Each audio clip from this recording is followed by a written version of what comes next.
Ground Zero by way of satellite, and get this broadcast coming as soon as possible. So please hit your share button if you are just joining. If you are just joining the broadcast. Before I bring back Rebecca into this broadcast, ladies and gentlemen, something phenomenal is going on Ground Zero. We are beginning to see one after the other,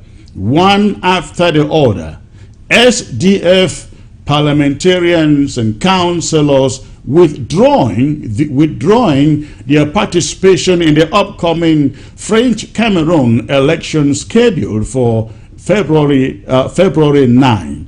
And we want to thank all of them who are finally buying our narrative and seeing the need to ignore these French Cameroon elections.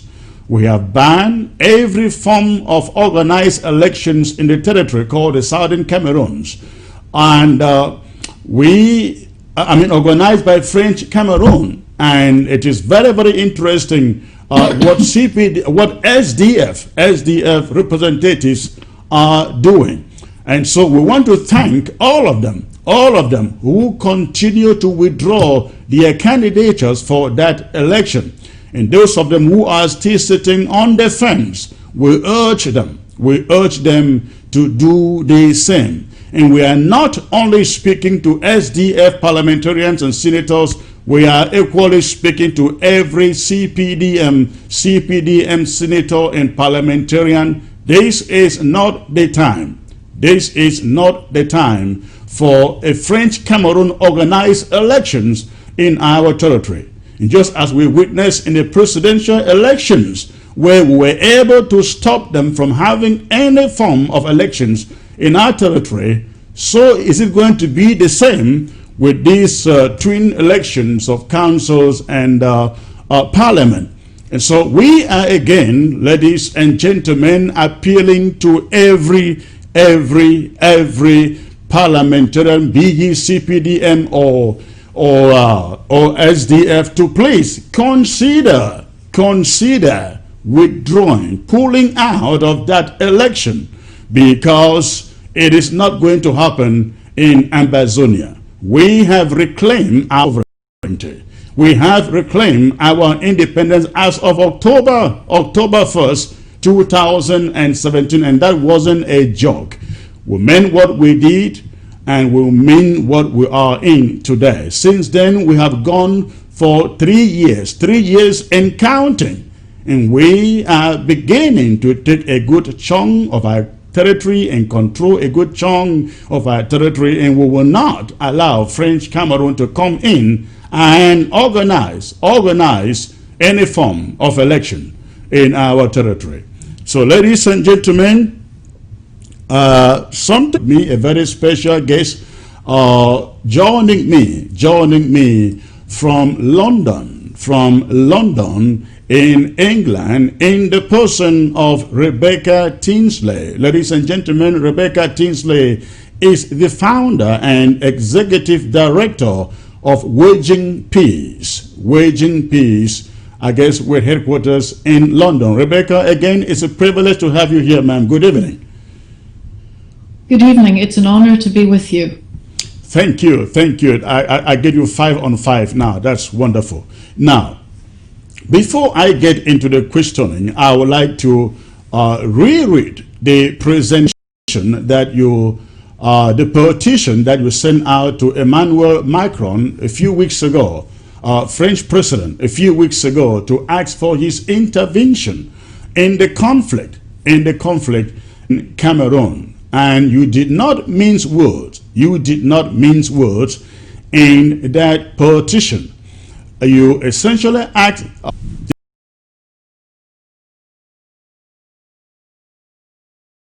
This is what you wrote. Separatist groups and non-violent civil society leaders. You wrote that, this is urgent. The dehumanizing violence in Cameroon must not reach the scale of what happened in Rwanda.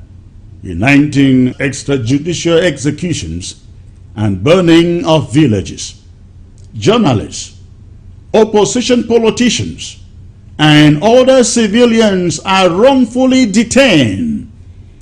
Over 500,000 Anglophones are displaced as they flee the violence.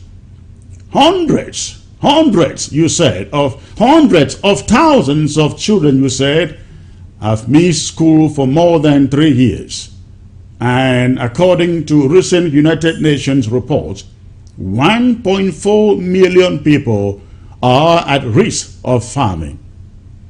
France and the international community may be aware that Cameroon's recent major national dialogue did not adequately address the Anglophone crisis as violence persists in the Anglophone regions. In the Anglophone region since the close of the dialogue on October 4th. The major national dialogue and release of political prisoners were steps in the right direction, you wrote. However, the dialogue did not address the conflict's root causes. It excluded discussion on alternative forms of governance and did not provide enough security guarantees for the diaspora and separatist leaders to attain. The dialogue did not stop atrocities or generate an acceptable or viable political solution for the Anglophone regions. The Swiss-led talks now appear to be the only path to an appropriate political solution through an inclusive negotiating table. Mr. President, you wrote, we trust that you personally and your country, France, value your historical relationship and continued ties with Cameroon and wish for peace to return to that country. We trust that France does not want to be complicit in another genocide in Africa after Rwanda and will take all measures possible now.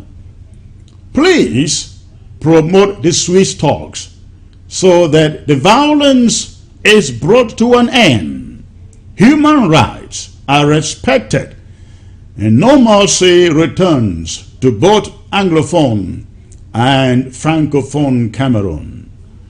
Cameroonians, friends of Cameroon in France and the world are waiting. Rebecca, that is the statement that you sent out. You and 49 other groups, human rights groups, writers, and I think another group sent out to French President Emmanuel Macron. Now, before I get into that statement, I would love to ask you, what is Waging Peace, your organization, all about? I must explain that the letter that we put together was not Waging Peace. Waging Peace is an NGO that I started that works in Sudan. I have been involved in working in Sudan for 15 years, so this was nothing to do with Waging Peace. The people who created this letter are people in Canada and elsewhere who are human rights activists and who are scholars and intellectuals who have studied genocide all of their lives. Some of them are Cameroonian, some of them are not Cameroonian, some of them are the Cameroonian diaspora. So we are not an NGO. We are just a group of people who are very concerned about the future of Cameroon and the people of Ambazonia, because we have seen a deteriorating security situation. We have seen atrocities. We have seen war crimes. And at the same time, the international community has done almost nothing. So we are simply a group of people who care about the future of your people. Now, if you may explain to our audience, what is the work of the organization that you lead, Waging Peace? I understand that the letter you sent out to French president wasn't the work of Waging Peace, but Waging Peace has been engaged in quite a number of projects across the world in war-torn areas. Can you enlighten us what the work of Waging Peace is all about, please? Yes, 15 years ago, I went to Darfur in Sudan at the height of the killing, and I was so horrified by what I saw. And people I met said to me, you must try to be a voice for the people here in these refugee camps who are suffering so badly at the hands of the Sudanese government. And I said to them,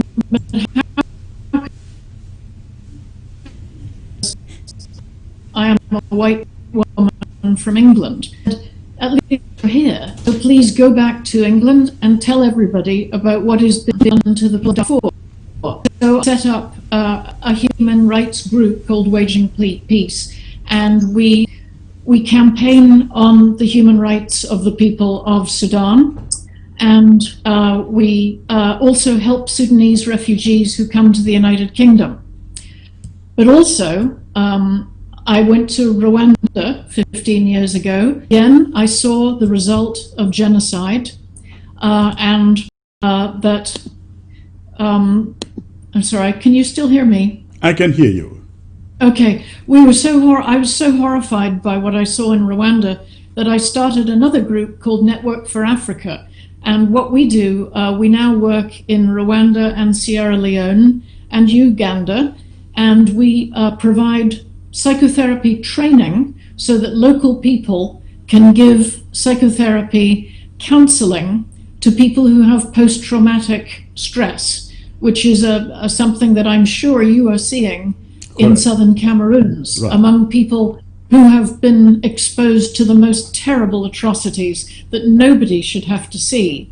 So my little group of Network for Africa, we have trained thousands of African people to be counselors, because I don't think that it is effective to have white people coming to Africa to try to do the counseling. I think it's much better to train African people to do the counseling. Because so you go in there and with your team and you carry out the training.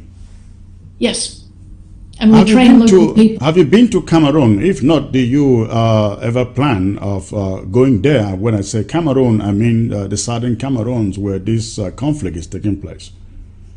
I have worked in 14 African countries, but so far I have not been to Cameroon. Now there are two reasons why not. Okay. The first is that you are still in the middle of a conflict, and it is not possible to give psychotherapy training to people to help them to deal with post-traumatic stress, because your trauma is not post; it is still with you. Right. However, I am very keen that we would come and try and help in Cameroon. The second problem, of course, is trying to raise money to run our projects, because unfortunately the world does not know what is happening to your country. You are very, very correct there. Very, very little has been said. In the international media on the killings, essentially genocide, that has been going on in the southern Cameroon since 2016. The media, the international media has said very, very little, and you would think that organizations such as the UN, the EU, the Commonwealth, and so on, the AU, should be saying something, but very, very, very little is being said until smaller groups like yours would come in and begin to really, really have some impact. So let me ask you, what motivated you and your team in putting out this letter to French President Macron? We had two aims. The first aim is that I think it's very important to put pressure on people in the international community who have influence with President Biya. and that is France and the United Kingdom, and I believe the Vatican. The other thing that I think is very important is actually to spread awareness of what is happening in your country, because as you've said, there is a terrible lack of knowledge. There are many problems in the world, and there is a competition to get publicity for terrible things that are happening. And part of the purpose of our open letter to President Macron was to shine a spotlight on the atrocities that are happening to your people. Now, I understand that Macron has formally responded to your letter. What did he say? We were very grateful to get a response. His foreign ministry sent us a response, and they said that they agree that it's very important to have an inclusive dialogue. But unfortunately, they seem to think that the dialogue that happened last month was credible. And that is where we disagree with them, because we do not believe it was a credible or inclusive dialogue. So the French, I'm sorry, let me stop you a little bit there. So the French, in their response to your petition, actually think that the dialogue that took place in Yaoundé a few weeks ago was credible. Yes, of course. And you and I both know that that dialogue was a kind of a gesture to the international community to try to keep them quiet so that they don't raise the issue of Cameroon. Unfortunately, for the French, we will continue to press them, and we have responded today and said to them, look, those talks were not inclusive. They were not legitimate in the eyes of the people of the Anglophone region. Therefore, the Swiss talks are far more credible and far more legitimate. And really, what is to be lost by having a negotiation that is embraced by all the people in civil society as being credible and inclusive? So would you logically conclude from the response from French president that they are not in support of French Cameroon going in for the Swiss talks? I think that they do not want to give an opinion on that. However, they said that they will always support the idea of human rights being upheld and the rule of law and an inclusive, peaceful settlement. However, let us be clear that it is easy to say these words, but it is another thing altogether to actually put real pressure on President Biya. And when I say real pressure, I mean economic pressure and I mean military pressure. Yes. And that is the leverage that France has, and that is why we must continue to press them. Because it is very easy for diplomats to say, oh, we do want you to all be nice to each other and to have negotiations. And that's exactly what they're saying every day since the crisis began. Yeah, exactly. Those words are meaningless. What matters is putting pressure on people who will in turn put great pressure on President Biya, politically, militarily, and economically. That is why we must continue to press the French government, but also the United Kingdom, and also the Vatican, and the United Nations, and the African Union. Because let's be honest, in an ideal world, we would have an African solution for an African problem. And where is the African Union? You are very, very correct there, but you mentioned the United Kingdom. I am not sure whether you are aware that we, Southern Cameroonians, who were formerly called British Southern Cameroonians, I am not sure whether you are aware that we lay most of the reasons for the present conflict at the doorsteps of the United Kingdom, because they did not carry out the decolonization process of the Southern Cameroon to its logical end. And today, as we rise up demanding our country back, the British, as you said, have been as mute as every other major country, major power in the world. I am very aware of the British role. That is why I have been writing articles about Cameroon for the last 2 years. That is why I have been having meetings with members of the British Parliament. And that is why I have been pressing the British authorities to stop being so neutral over this issue, because they cannot deny their colonial role.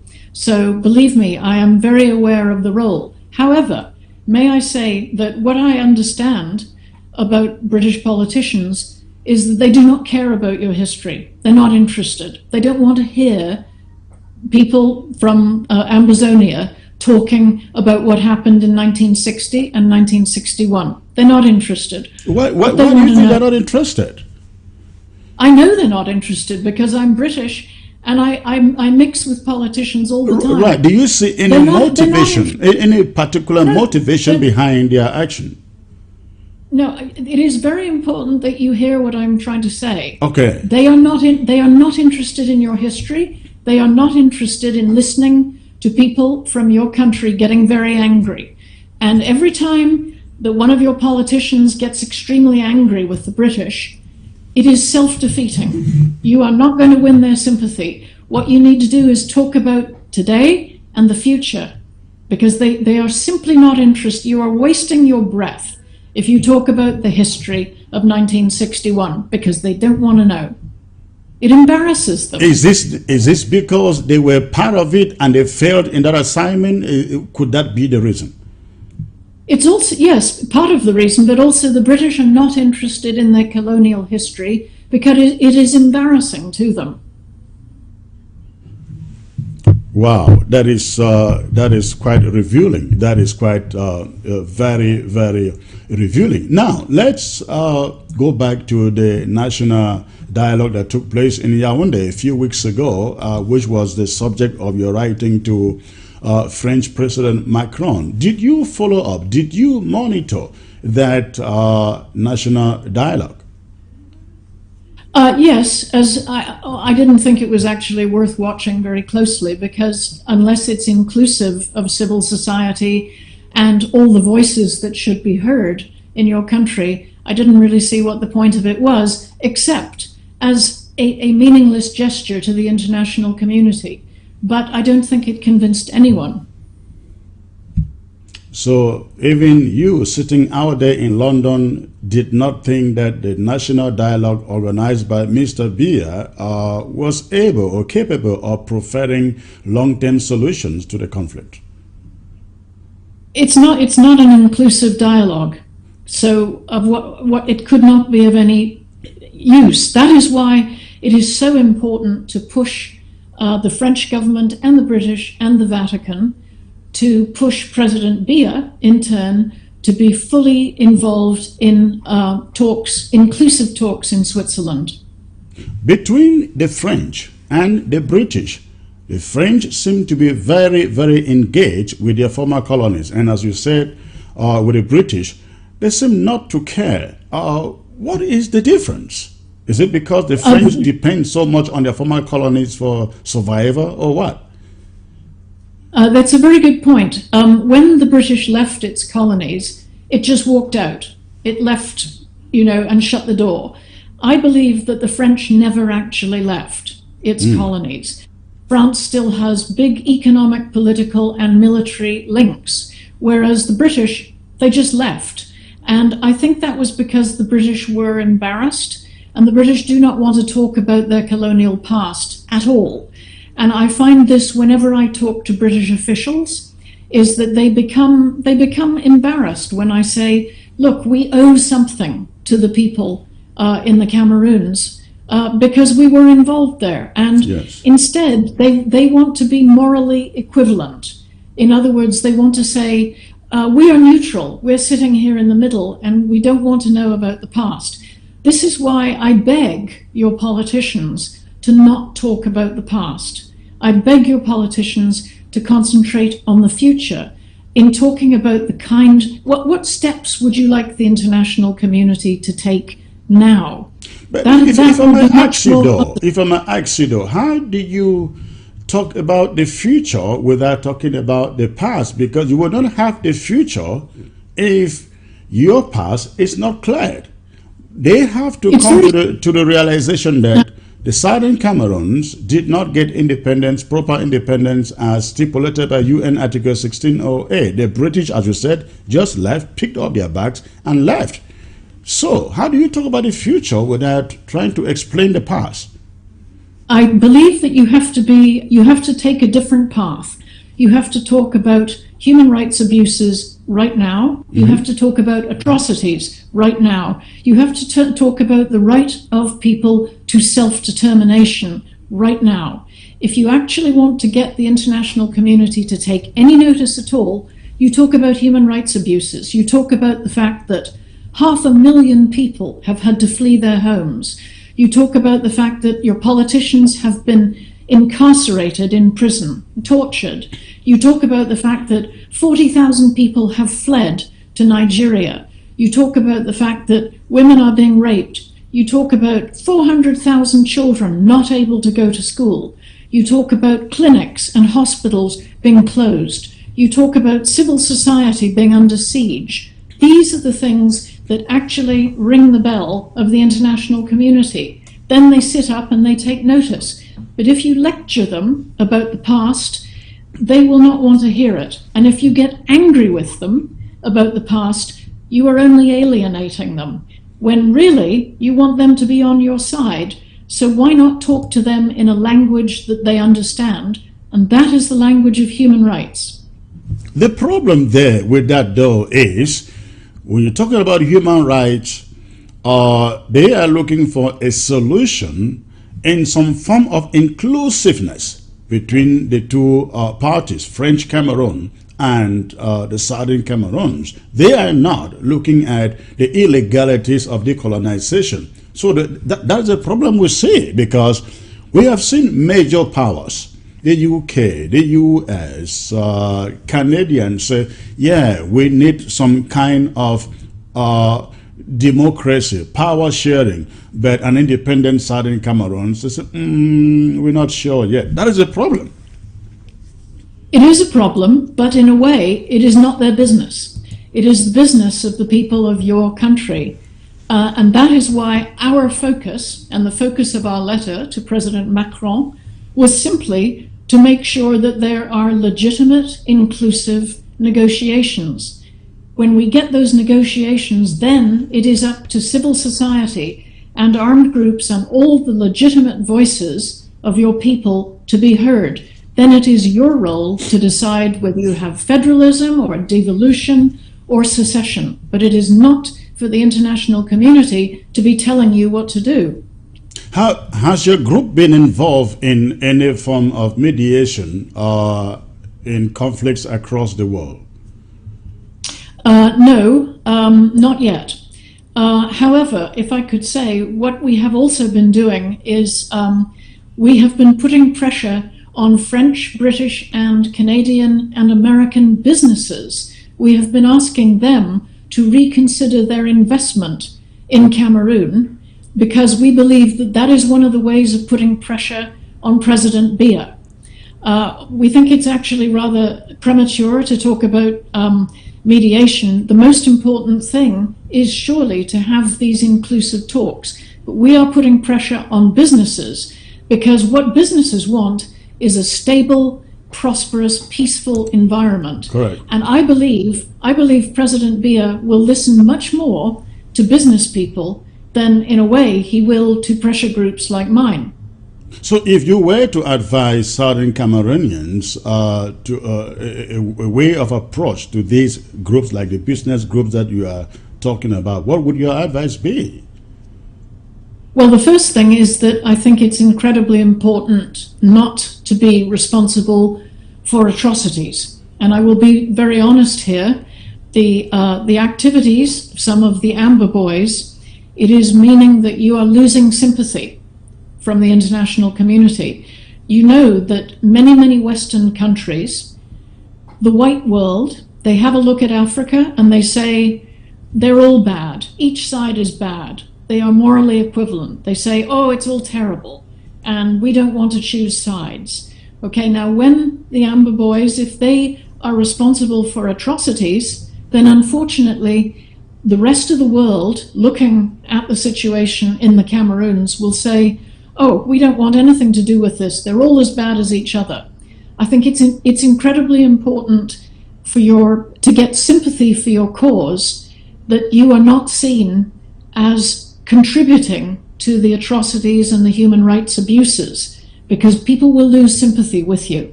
Now, without defending some of the atrocities, maimings, as you described in your letter, that we have seen in the southern Cameroons, doesn't the international community also understand that when people are attacked, they have the right to defend themselves?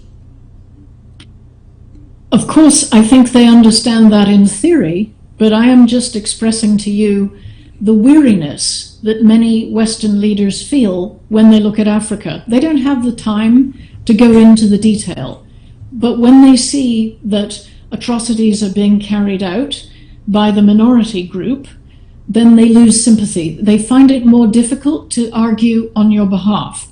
And that is why I think it's incredibly important to use peaceful means and to put pressure on businesses who are involved in Cameroon. That is why we our group wrote a business risk analysis of working in the Cameroons. And we pointed out that quite apart from the violence and the instability, there is also an unpredictable legal system that is not viewed well by the rest of the world. And there is also endemic corruption in your political system. And these are reasons that people should think twice about investing in the Cameroons. Now, I believe that that is a more effective lever to put pressure on your leaders, is to have business people picking up the phone and saying, President Biya, I am worried about all the instability in the southern Cameroons. You must have proper negotiations. Thank you. I'd like you to sit for a moment and listen to this clip. It's actually a clip of you at a Which seminar. takes us to Rwanda. And there, the problem was not with the peacekeepers on the ground, but the people in New York who absolutely refused to hear what was happening when the UN commander realized that there were huge arms caches that had been built up. Which brings us to Darfur, where the UN is so intimidated by the genocidal government regime, I should say, in Khartoum, that not only do they run you mentioned New York, the people in New York, and the UN that seems intimidated. This is a constant phenomenon that we see in the international arena, that when there is a major crisis, the powers that you expect to see come in and sort an immediate solution, they take the backstage. And the UN is very, very, very noted about this. What is it? I know you may not have an answer here, but what do you think is going to take the international community to immediately move in and correct the wrongs that sometimes are their wrongs? Well, let's look at the UN Security Council. This is the tragedy. First of all, the Russians and the Chinese have both committed human rights abuses against their own minorities. So the last thing they want to do is to shine a spotlight on the Cameroons, because they could be called hypocrites. Now, there is let's look at the other members of the UN Security Council. The British and the French, we have discussed, and they both have a history in the Cameroons. The French have a great deal of economic interests and military interests, so they do not want the Cameroons to be discussed. And this is an enormous problem, because all the members of the Security Council, basically you have a static situation, you have a logjam. And I think one does not look to the United Nations for help. And actually, the Cameroons have a double problem with the United Nations, because President Biya's armed forces are doing the dirty work of the United Nations in the far north by fighting Boko Haram. Correct. And as you probably know, that inoculates President Biya from criticism. So the United Nations, because let's be really honest, a lot of white nations do not want to put white soldiers into battle in the war on terror fighting Boko Haram. They would rather pay black African nations to go and fight their war on terror on their behalf. It's a proxy war. And President Biya is doing a favor, just as President Deby in Chad is. He is doing a favor to the Western world by putting his troops in to fight on behalf of the West. That, as I say, inoculates President Biya from the criticism of the United Nations. I think that is some hard talk, some really, really hard talk there. What would you say to African leaders who are fighting these proxy wars on terrorism on behalf of the West, but at the same time, caging their own people, killing their own people, maiming their own people? What would you say? What would be your message to African leaders? Oh, this is the tragedy of Africa, is that your people deserve much, much better leaders than you have. It makes me want to cry when I consider how much corruption there is, how much the elite ruling African countries, many African countries, I must not generalize, but the elite take care of their own family, their own clan, their own ethnic group, and they don't really care about the mass of people whom they keep ignorant and hungry and afraid and without power. Now, to me, the best thing about Africa is the strength and the resilience and the resourcefulness of so many African citizens who have endured such bad governance for so long. And the tragedy of Africa is that you just deserve better leaders. And that is why one must look to the African Union and say, it is up to you to provide African solutions to African problems. And you must police your own continent and put pressure on the President Biyas. Are you so far disappointed that the African Union doesn't seem to be taking that route? I mean, recently, very, very recently, they fired their African Union ambassador in the USA. And ladies and gentlemen, this is actually an announcement. Next week, I shall be hosting Ambassador Arikana, the fired, dismissed African ambassador to the U.S. I shall be hosting her here on ABC next week. So, are you concerned? Are you concerned that the African Union isn't standing up to some of these issues that you discuss here? It's heartbreaking, isn't it? As I said at the beginning of your program, I have had 15 years working on Sudan. Now, Sudan is a perfect example of the failure of the African Union to engage with a monstrous genocide that is happening in your own backyard. You know, the Islamist, Arab-dominated government of Sudan has been committing genocide against the black African citizens of Sudan for decades. The African Union has literally had nothing to say about this terrible thing happening, with the deaths of maybe 500,000 people in Darfur and at least 2 million people in what was southern Sudan.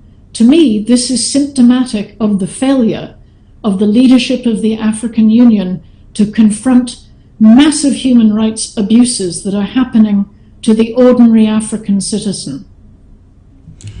Let us get back to the conflict in the Cameroons. You probably listened to Mr. Biya in response to a question from Mo Ibrahim in the Paris interview, saying that their agenda from inception has always been to eviscerate the southern Cameroons by way of integration, that so far it hasn't worked. If you were sitting on the negotiation table in Switzerland and listening to Mr. Biya, I mean, in the backdrop of this statement, what would you want to say to those mediators on that table? Well, first of all, I actually don't think it is the role of people like me to be talking about that. At least you build an opinion, though. Again, I think my role as a person living in a peaceful, prosperous, white world is to put pressure on other international leaders to make sure that people in the Cameroons have a voice. It is not my role to be pontificating on those issues. That is what the purpose of our letter and the purpose of all our activities is, to put pressure on the international community.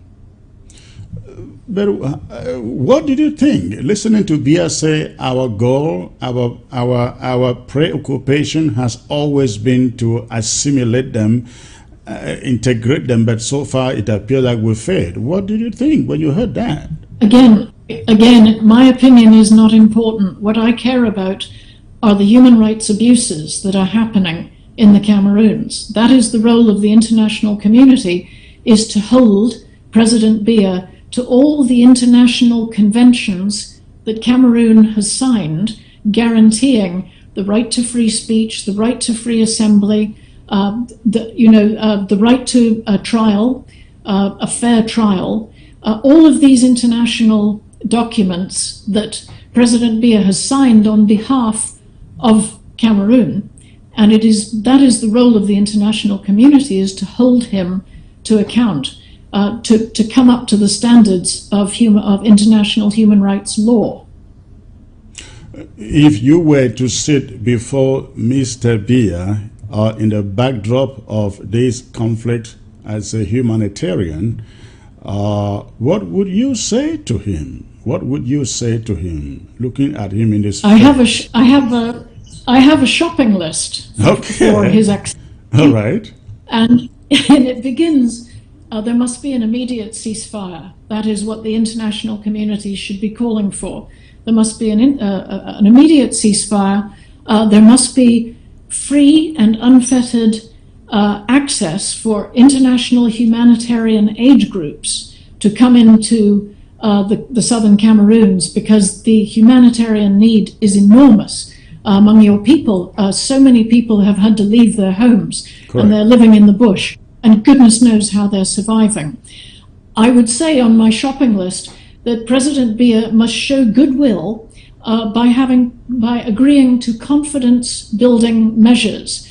There must be an impartial international investigation of all the human rights abuses that have happened in the last 3 years in the southern Cameroons. There must not be impunity, because here is the horrible truth, that there will not be peace unless there is justice. And I think that there must be penalty. The role of the international community is to hold President Biya to certain benchmarks and to have punishments if he does not reach those benchmarks. That is the role of the outside powers. It is not to dictate what happens once you have peace talks, because that is up to the people of Cameroon.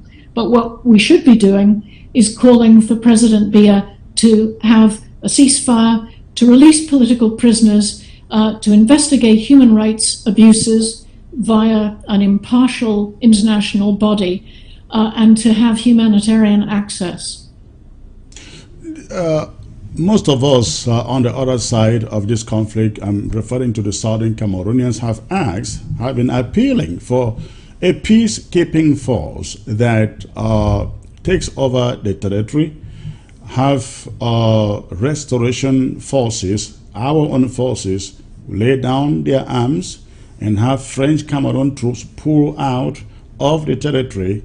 Then you have a peacekeeping force on the ground. So far, we've not had any response from the United Nations or any of its agencies in this regard. Do you think this is something that can at least begin the peace process?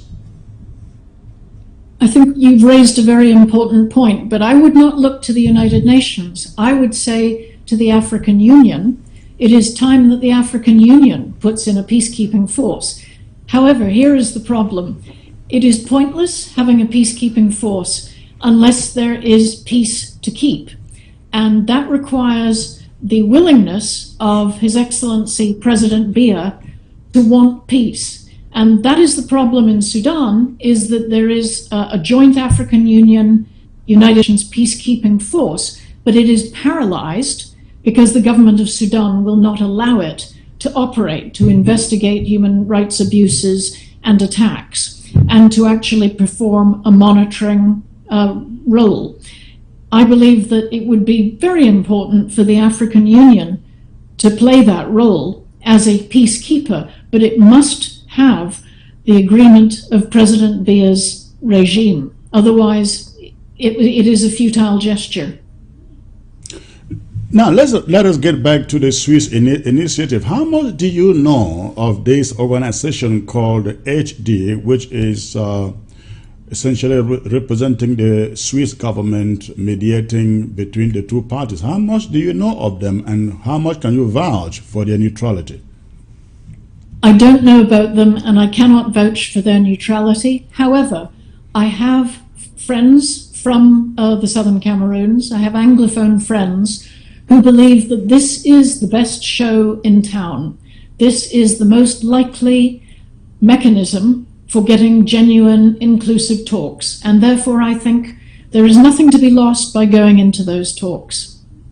What would you say about the Swiss? I have no reason to doubt them, their sincerity. All right.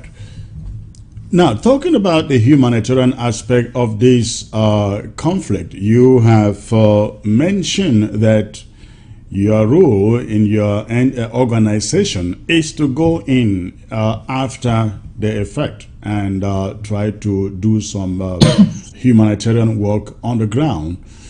Are you thinking of getting your organization on the ground in the southern Cameroon once this is over and there is some amount of security on the ground? I think that the need will be enormous because so many people will have post-traumatic stress because ordinary people, unarmed civilians, are being exposed to appalling atrocities, and so there will be great need for emergency humanitarian aid, which is what the UN should provide. But there will also be a great need for psychotherapy counseling, and I would love it if my organization could come in. But here's the problem. We find it very, very difficult to raise money. And that is one of the reasons I want the world to know what is happening in the Cameroons, is that it will be impossible to raise money for humanitarian aid projects like mine unless we open the eyes of the world to the terrible atrocities that are happening to all sides in the southern Cameroons. To the other groups that added their signatures to the petition that you sent to Emmanuel Macron, do you see a possibility of them playing any advisory role to this conflict in the Cameroons? I would think that many of the African human rights groups who signed our letter would be very happy to help if they were asked.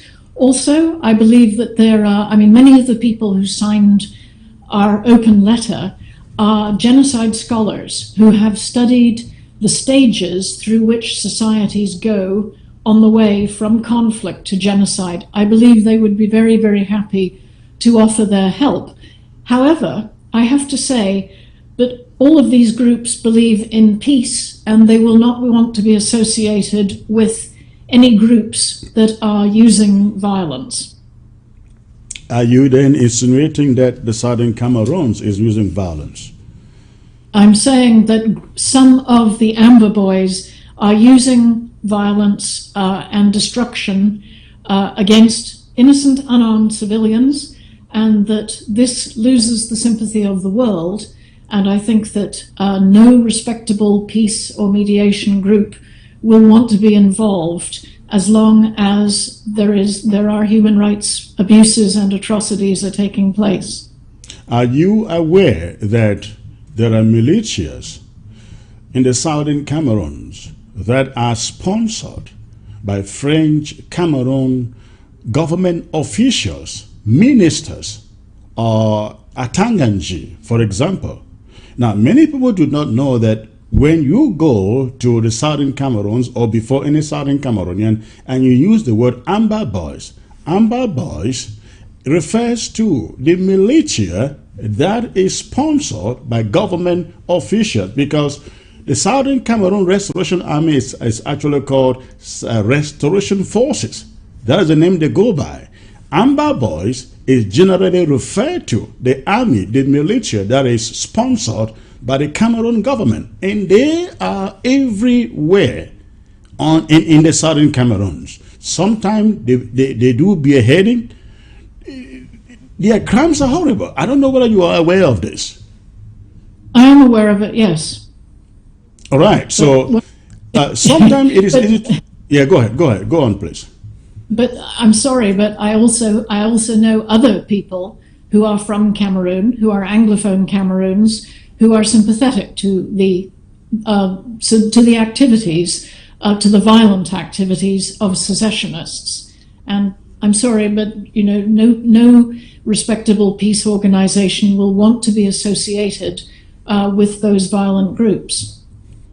Well, you are absolutely correct, and we here at the interim government of Ambazonia, we have done everything to educate our boys who represent us in the restoration forces. The war is against French Cameroon. It is not against Ambazonian versus it's not about Ambazonian versus Ambazonian, and they are very much aware of that. And every time they have gone out and committed a crime, we have rebuked them and sometimes called for the firing of some of them. That is how far we go.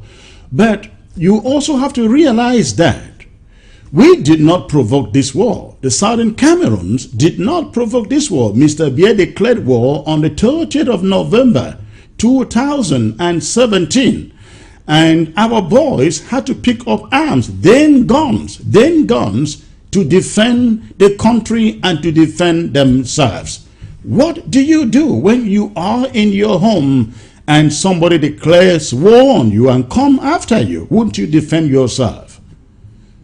But of course, and I absolutely understand that point. However, I'm talking to you because I'm looking through the eyes of Western leaders. I understand. And Western leaders, they are not going to be interested in who did this or who did that or who started this or who started that.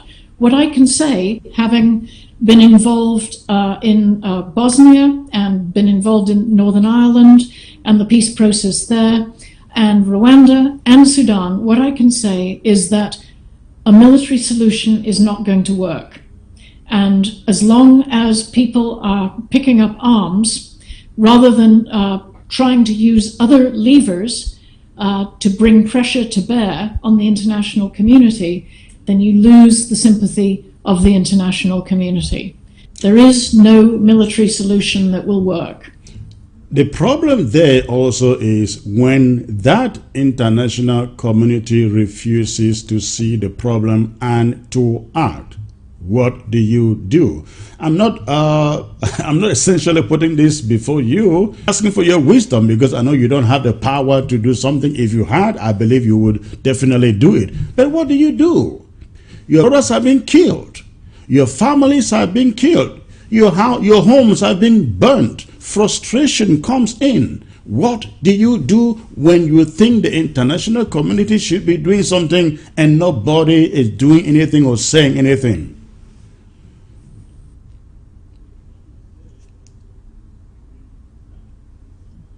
Yes, did you hear me?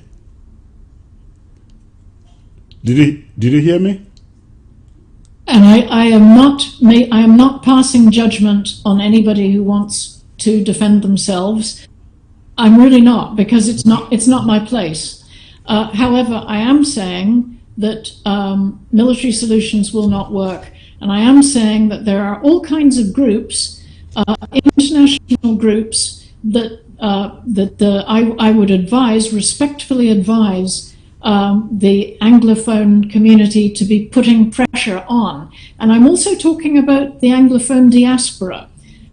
You know, the United States, France, the Vatican, the United Kingdom, the European Union, the African Union, the Commonwealth, you know, all of these bodies need sustained effort from the Anglophone community, both in Cameroon and in the diaspora, because here is the terrible problem.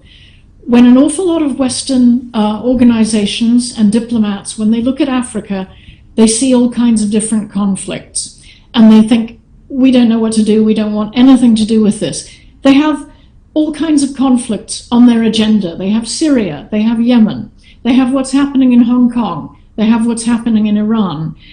The real role, I believe, of certainly of people like me in the West, is to keep Cameroon on the agenda, to keep it in front of the diplomatic community. And I think that's an important role for the Cameroon diaspora as well, is to be aware that there is competition in front of diplomats. There are all these different countries where terrible things are happening.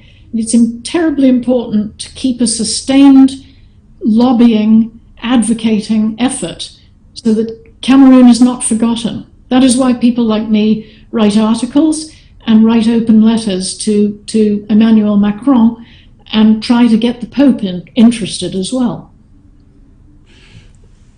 What role do you think the French politicians, France, when I say French, I mean France, what role do you think their politicians can play in this if some pressure is put in?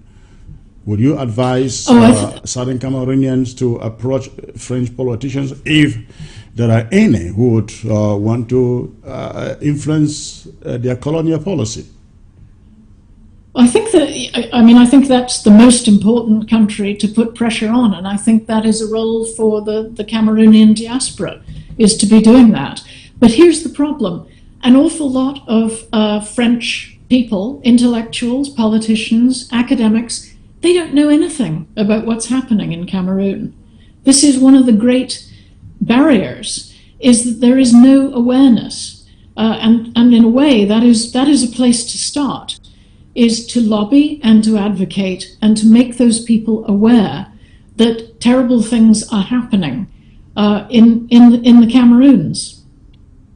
You mentioned Syria, and we all know what is going on in Syria. I would love to ask you your own opinion. Why do you think the powers that be pay so much attention to Syria and not that equivalent attention to what is going on in the southern Cameroons, which you describe as a Rwanda in the making?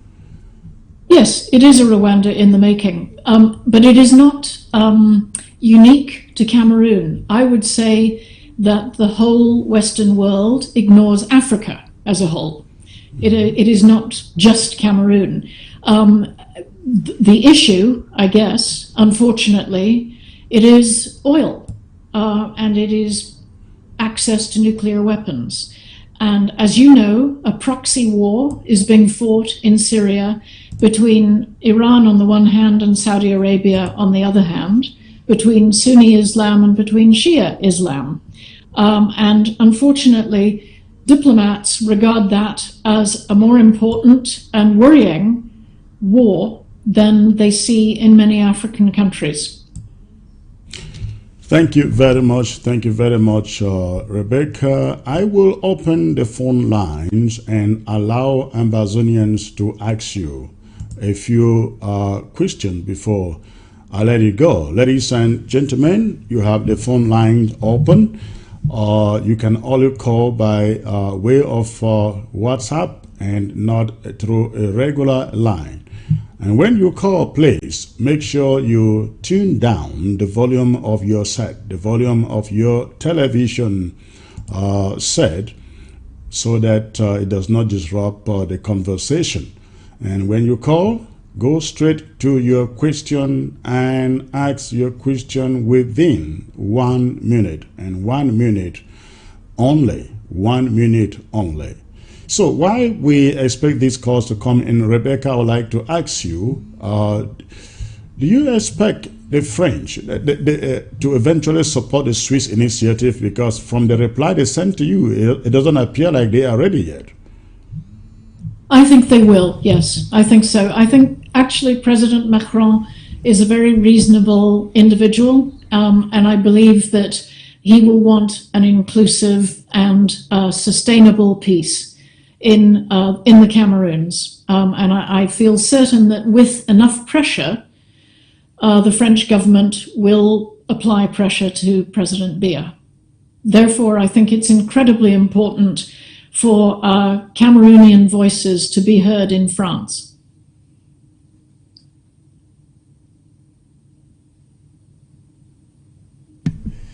Thanks for that. We have the first caller here. Hello, sir.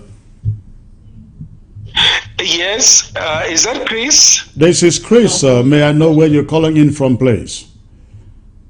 I'm calling from Ethiopia. This is Dennis Atemkeng. All right. And what is your question or comment, sir? I want to appreciate Madame Rebecca for a very, very interesting presentation and analysis of the situation and her willingness to come and speak to us. I have a question to ask her. Okay. She said something that is quite worrying to us, and that is the fact that the Western world, which actually caused this problem, is not willing to listen to the causes of this problem. And it is very strange to hear that, because all injustices lie in the past. And as long as they are not willing to address the truth, they are not willing to do justice, they are not willing to do to insist on the rule of law, they are simply promoting the war and encouraging the conflict, because this war cannot be solved. No conflict can be solved until you are willing to speak on the terms of truth, address the issue of justice and the rule of law. She mentioned that later on when she was speaking, when she said there wouldn't be any peace unless there's justice. So how does the Western world, which leads the world, decide that even though they cause this problem, they are not going to listen to the causes of this problem? And how do they hope to find a solution if they don't address the causes? That is what I want to hear from her. Thank you. Okay, thank you, Rebecca. The microphone is yours, please. I think that's a very, very good question. And I have to say, I am ashamed that the British government and the French government and the UN are not interested in examining their very bad role in the past, in 1961. I'm ashamed of that, but here is the truth. And I know the truth doesn't make any sense and it hurts. But a lot of international politicians, diplomats, they're very busy people. And you have to decide if you want to get very angry with them and tell them what a terrible job they did in 1961, or whether you actually want to get them on your side and pushing for peaceful negotiations.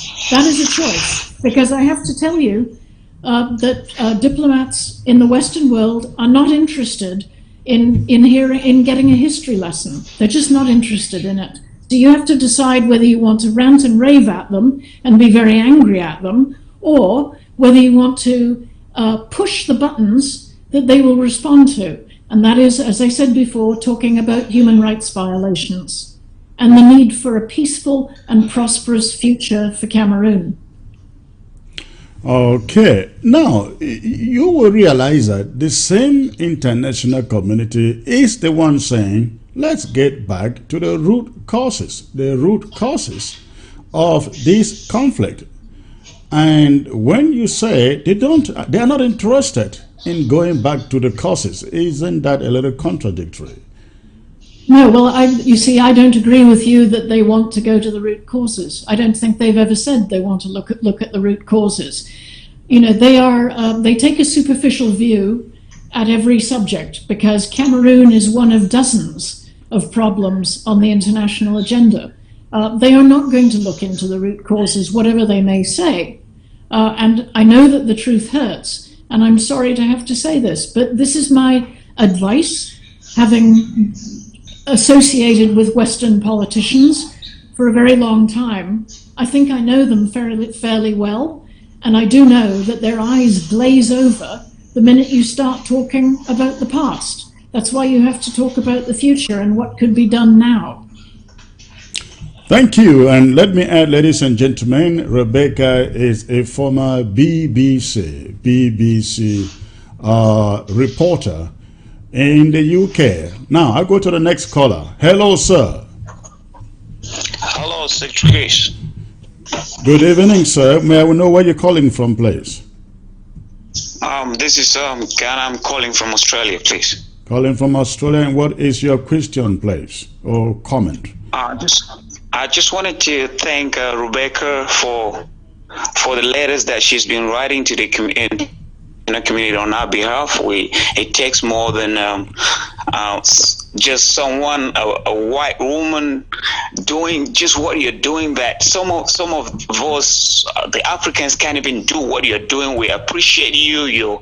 I've said you're black on the inside. I really appreciate you for that. My question to you, Rebecca, is this: do you think the problems that we're facing in Africa today is as a result of white supremacy and another form of slavery that's still imposed on Africans as continuation of the transatlantic slavery, something like that?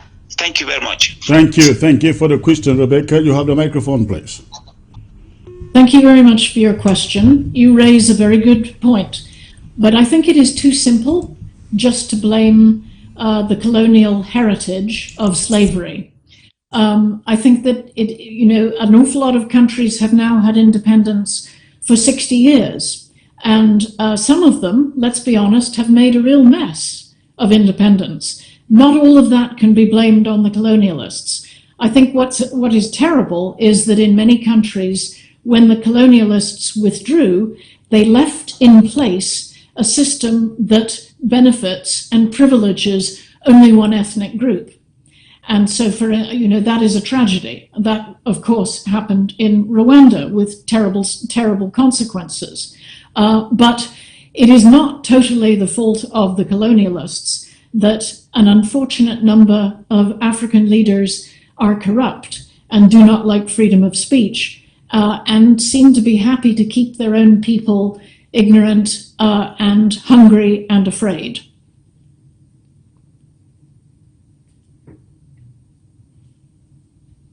Yes, sir. Thank you. Thanks for calling. And where are you calling from, please? I'm calling from Dallas, Texas. All right. And what is your question, please?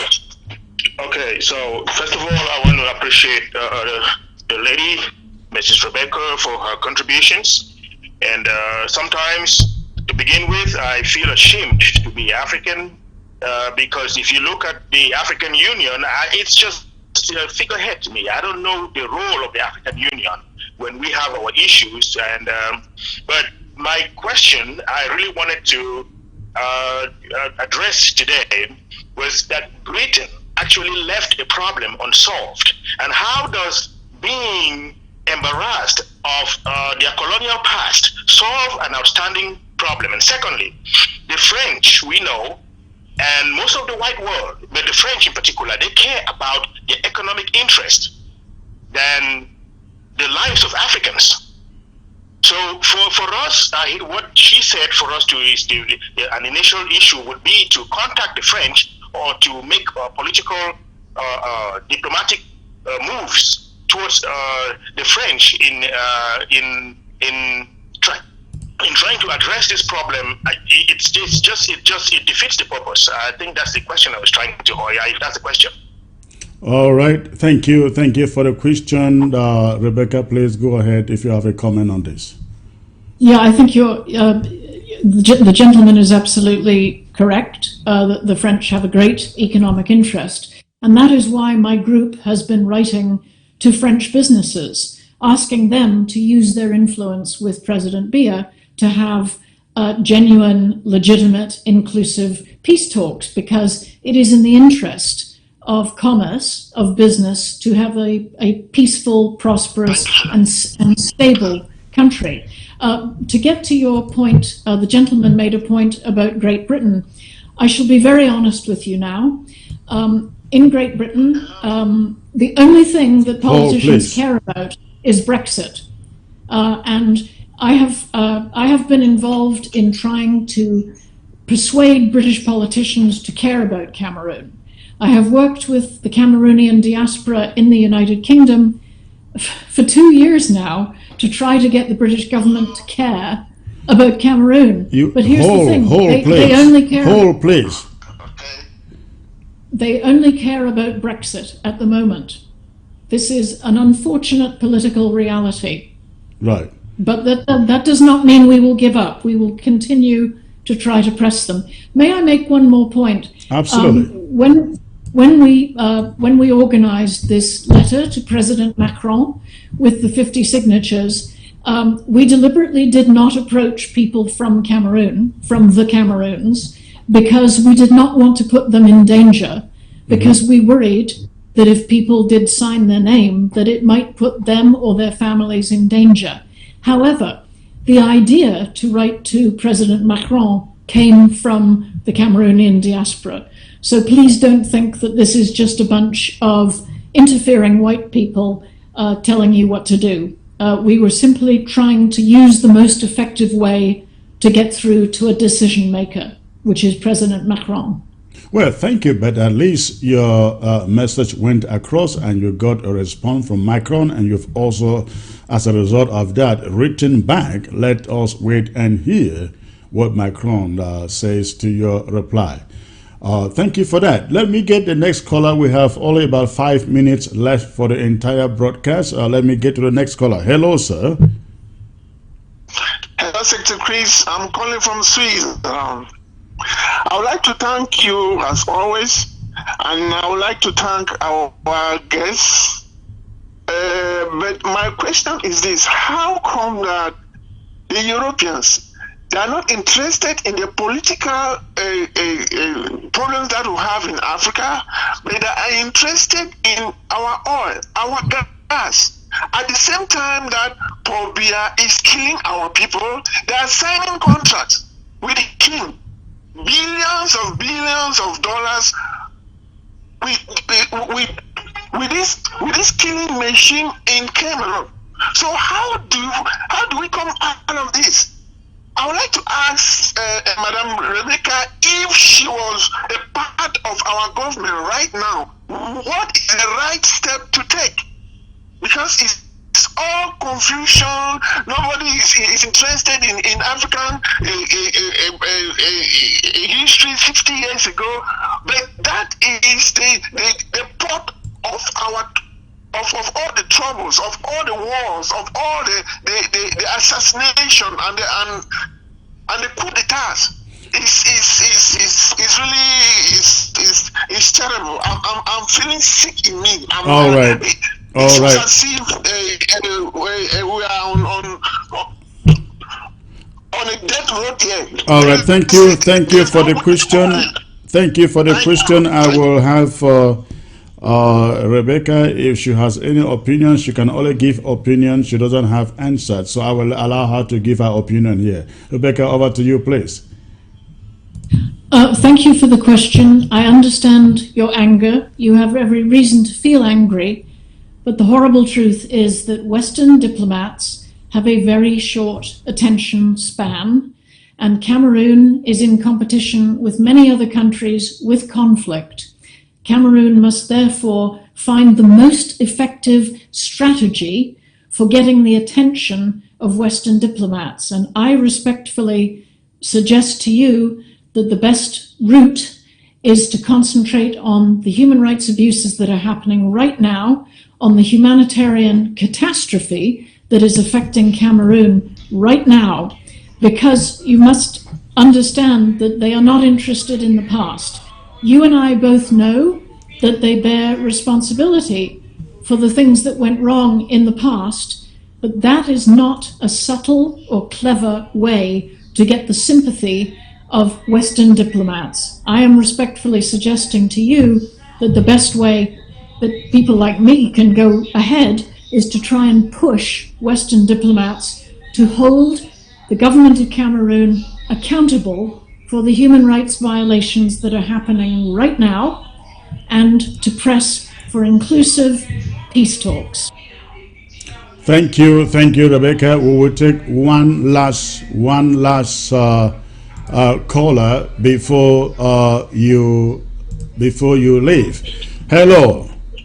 I'm still holding. Hello. Hello. Yes, please. May I know where you're calling from? It's Nijo here. Your name is Chris. In the UK. Okay. It would be nice to talk. It would be nice to talk to Rebecca, please. All right. Go on. You are live, please. Thank you very much. I appreciate this. Secretary Chris, thank you very much for the opportunity to speak to Rebecca. And congratulations, Rebecca, for coming to support us in this.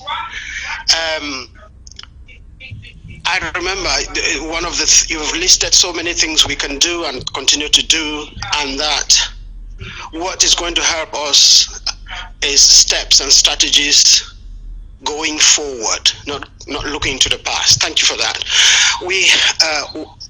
Secretary Chris will confirm that in the UK, we have been to almost all the embassies, all the important places. In August, where we were at number 10, we were at Westminster, we went everywhere, and went to the Commonwealth offices, and were there the whole day. We have circulated letters from the Foreign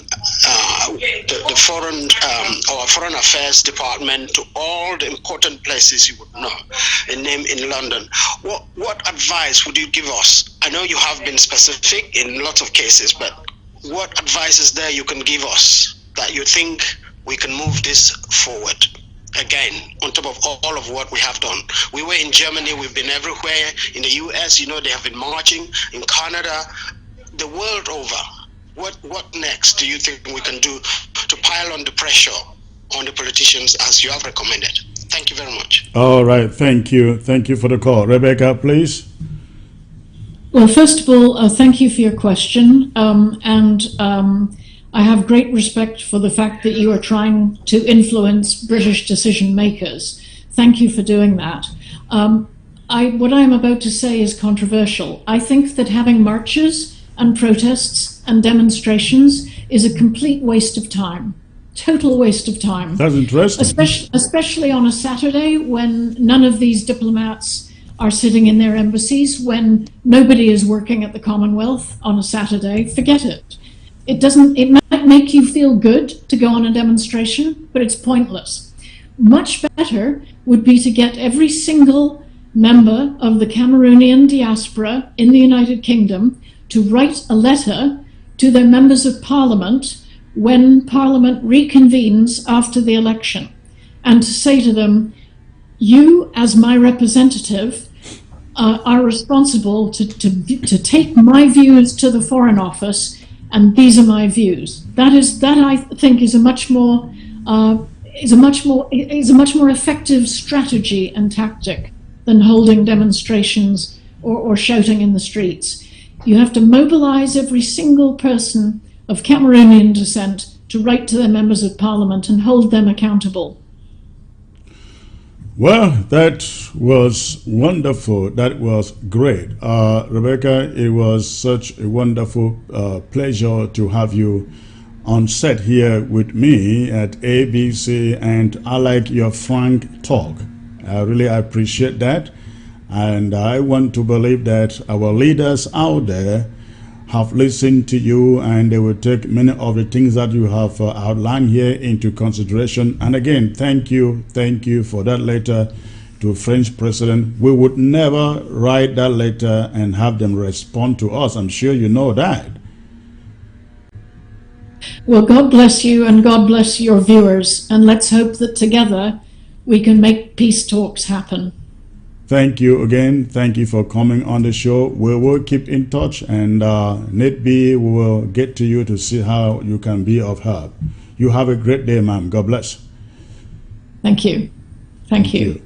All right, ladies and gentlemen, that was Rebecca Tinsley, the chairperson, the director of Waging Peace based in the UA, and she was the architect of that letter that was sent to French President Macron to intervene in the crisis in the Cameroons and to support the French initiative.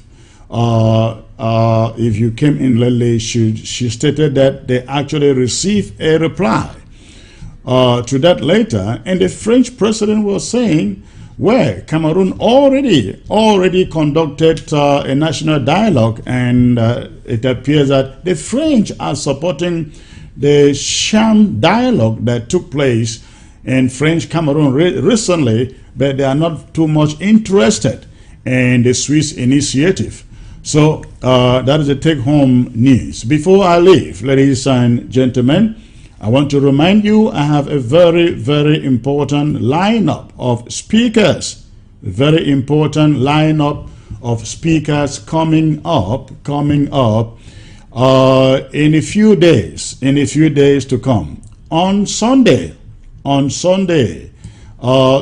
p.m. Amber time, I shall be having a one-on-one with the one and only Abdul Karim.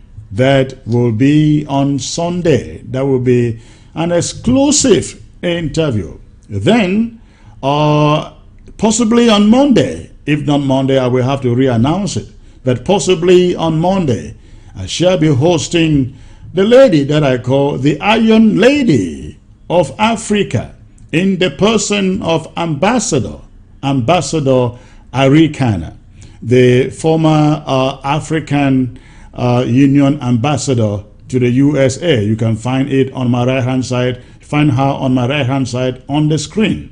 I shall be hosting her sometime next week, possibly on Monday. I will get back to you with that information. Now, I want to remind you, tomorrow, Friday, 8 p.m. Amber time, the President, Dr. Samuel Ekomesako, shall be addressing the nation for the first time as the interim government of Ambazonia President. I hope all of you tune in and hear what our first elected president has to say. Now, this is a big deal because the word elected is very, very important here. Sisiku was never elected. He was nominated by the conclave. But this time, when he was abducted, the cabinet, country and regional coordinators, the Restoration Council, they all came in and played a role in the election that brought in Dr. Sako into the seat of the acting president. Now, he is now the president, and he shall be addressing the nation in that capacity tomorrow. So please tune in to ABC, and only